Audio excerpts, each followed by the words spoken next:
Halo, selamat datang di Sisi Gelap, channel yang akan mengajak kamu buat mengulas kompilasi cerita menarik yang dilihat dari sisi lain. Silakan klik tombol subscribe untuk dukung channel ini agar bisa terus update video-video menarik lainnya.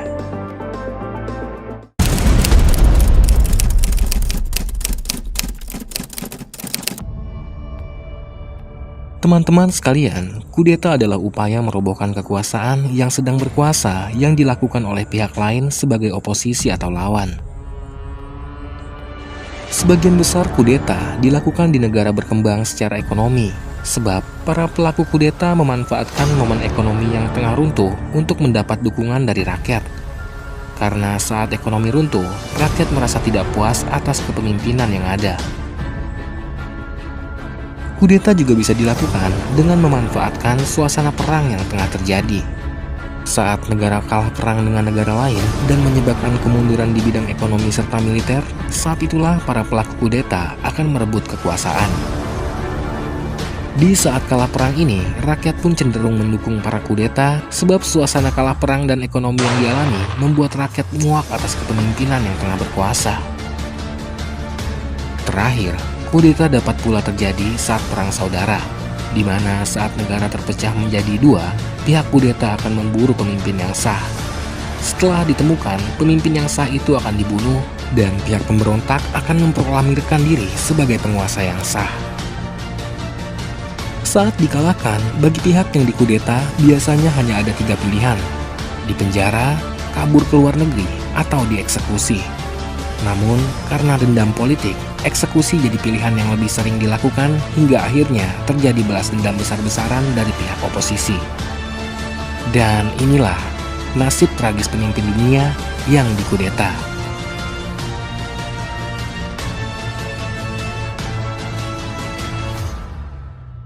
Nomor 1.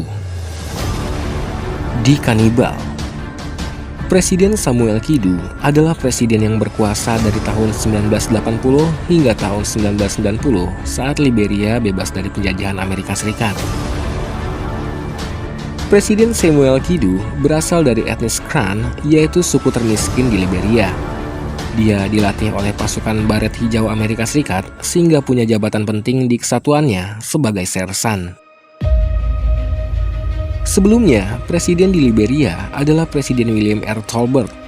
Dia dikenal sebagai tangan kanan Amerika Serikat karena pemerintahannya diisi orang-orang yang pro dengan Amerika Serikat. Selain itu, Presiden William L. Tolbert sendiri bukan asli suku Liberia, namun campuran antara Liberia dengan Amerika Serikat. Dengan memanfaatkan momen sentimen anti-suku yang kuat, akhirnya Presiden Samuel Kidu mengkudeta Presiden William R. Tolbert pada tanggal 12 April 1980. Saat menjadi presiden di Liberia, dia banyak melakukan penindasan hingga kecurangan yang salah satunya adalah merubah tanggal lahirnya agar bisa maju sebagai calon presiden. Dia juga bersikap brutal terhadap para lawan-lawannya. Saat di pemilu tahun 1985, dia membunuh tidak kurang 50 oposisi. Kemudian pada tahun 1985, dia membunuh etnis dari suku-suku yang menjadi pesaing di pemerintahannya, yaitu etnis Gio dan etnis Mano. Lebih dari 3.000 penduduk asli etnis Gio dan etnis Mano telah habis dibantai olehnya. Dari sinilah awal rencana kudeta kepada Presiden Samuel Kidu dimulai. Pada tanggal 24 Desember 1989, para etnis Gio dan etnis Mano bersatu mendirikan The National Patriotic Front of Liberia untuk melakukan kudeta terhadap Presiden Samuel Kidu. Negara-negara gabungan di Afrika cenderung membantu kudeta ini dengan mengirimkan pasukan gabungan. Akibatnya, pasukan Presiden Samuel Kidu kalah hingga dia ditangkap oleh Prince D. Johnson pada tanggal 9 September 1990. Presiden Samuel Kidu diseret ke markas tentara. Di sana, dia disiksa, dimutilasi, hingga dimakan mentah-mentah.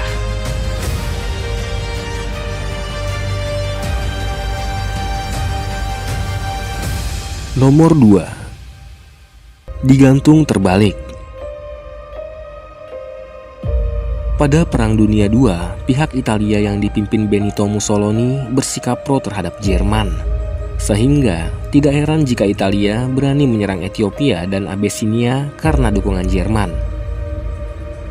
Benito Mussolini mendapat kekuasaan sebagai Perdana Menteri di Italia dengan cara membawa pasukan fasis pimpinannya berdemo ke pusat kota. Melihat para pasukan yang berdemo dengan brutal ini, Raja Victor Emmanuel III pun takut. Akhirnya, Raja Victor Emmanuel III mengangkat Benito Mussolini menjadi Perdana Menteri Italia tahun 1922. Mussolini menguasai Ethiopia dengan pandangan yang mirip Adolf Hitler. Ia beranggapan bahwa kulit putih di Eropa lebih tinggi derajatnya dibandingkan kulit hitam di Afrika. Saat Jerman menyerang Prancis, Mussolini juga ikut menduduki Prancis. Seluas 832 km wilayah Prancis jadi jajahannya dengan penduduk sebanyak 28.500. Wilayah kekuasaan Mussolini di sini meliputi delta Sungai Rhone hingga Pulau Korsika. Selain menyerang negara lain, Mussolini juga bersikap menindas kepada oposisi dan rakyat Italia. Dia pun banyak dibenci oleh orang-orang Italia, namun karena kalah kekuatan, orang-orang Italia hanya diam sampai akhirnya kesempatan muncul saat Italia dikalahkan oleh Amerika Serikat dan Inggris di Yunani. Italia dikuasai oleh Inggris dan Amerika Serikat pada tahun 1943. Pihak Raja Victor Emmanuel III yang pro Amerika Serikat saat itu langsung mencabut jabatan Perdana Menteri Benito Mussolini. Dia dan istrinya kemudian ditembak mati oleh oposisi komunis. Setelah tewas, mayatnya pun masih ditembaki berkali-kali, diludahi, dilempari batu dan ditendang oleh rakyat yang benci pada Mussolini. Setelah itu, mayatnya digantung terbalik dengan kondisi babak belur dan penuh ludah.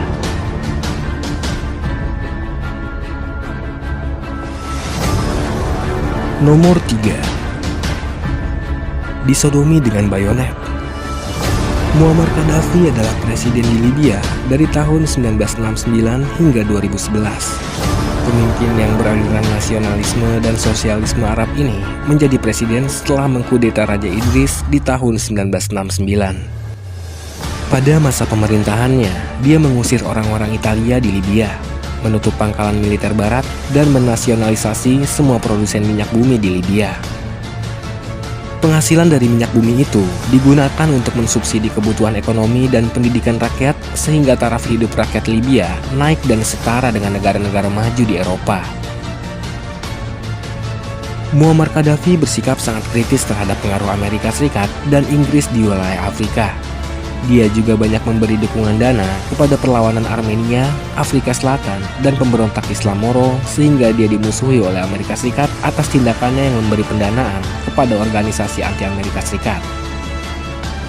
Pada tahun 2011 di Timur Tengah terjadi demonstrasi besar-besaran melawan pemimpin negara termasuk di Libya.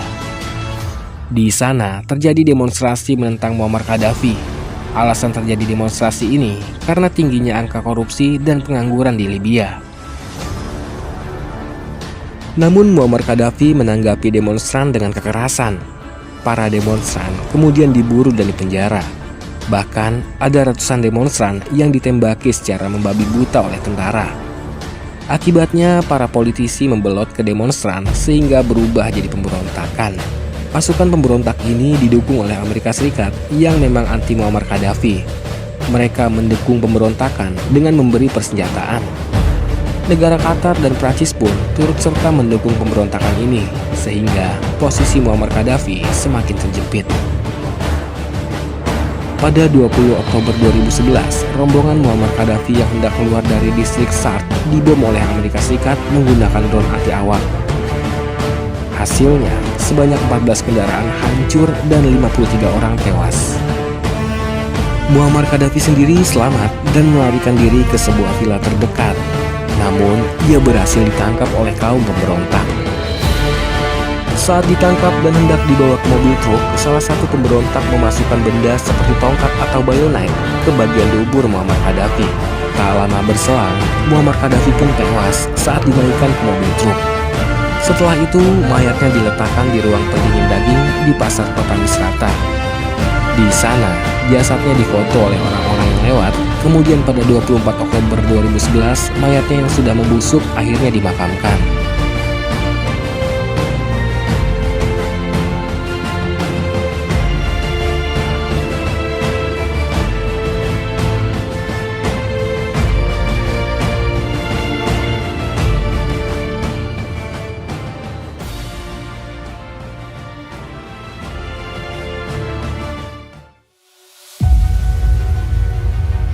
Nomor 4, mati di penjara.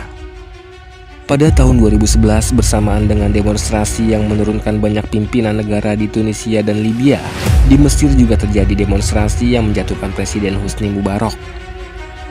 Kemudian, dimulailah pemilu demokratis pertama di Mesir pada Juni 2012 dengan pemenangnya adalah Muhammad Mursi dari Partai Ikhwanul Muslimin dengan suara 50%. Sayangnya, kekuasaan Presiden Muhammad Mursi hanya berkuasa selama setahun saja. Pada tanggal 30 Juni 2013, terjadi demonstran melawan pemerintah Presiden Muhammad Mursi. Saat itu, Jenderal Abdel Fattah el-Sisi mengambil kesempatan dengan mengkudeta Presiden Muhammad Mursi. Akhirnya, Presiden Muhammad Mursi dan para pengikut Partai Ikhwanul Muslimin kemudian dipenjara oleh tentara.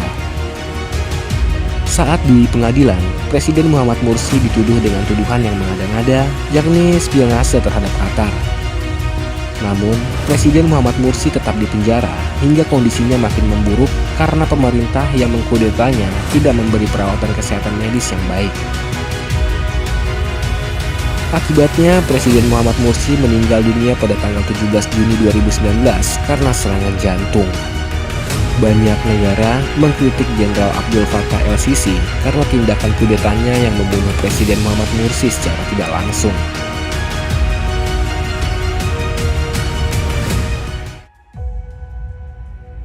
Nomor 5, diberondong peluru.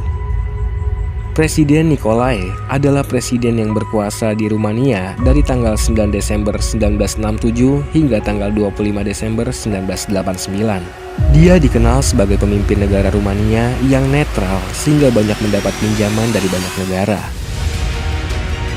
Pinjaman itu digunakan untuk program mendirikan pabrik-pabrik di kota yang mengakibatkan urbanisasi besar-besaran dari desa ke kota.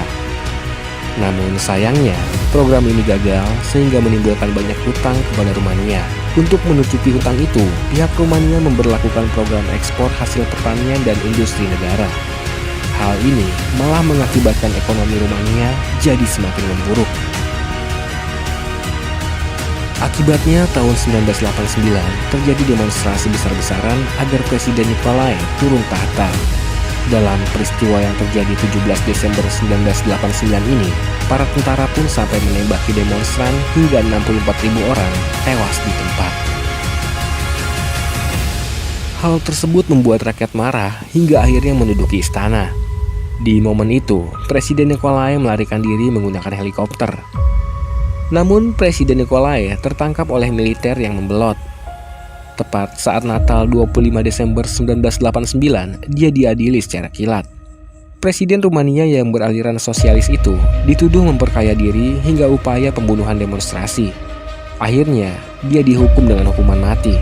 Presiden Nicolae dan istrinya diikat dengan tali kemudian dijajarkan ke sebuah tembok. Para eksekutor adalah 3 prajurit elit, penerjun payung, dan beberapa sukarelawan dari pihak pemberontak sipil. Momen eksekusi yang divideokan tersebut kemudian disebar ke seluruh Eropa. Sedikitnya, ada sebanyak 120 peluru bersarang di jasad Presiden Nicolae dan istrinya.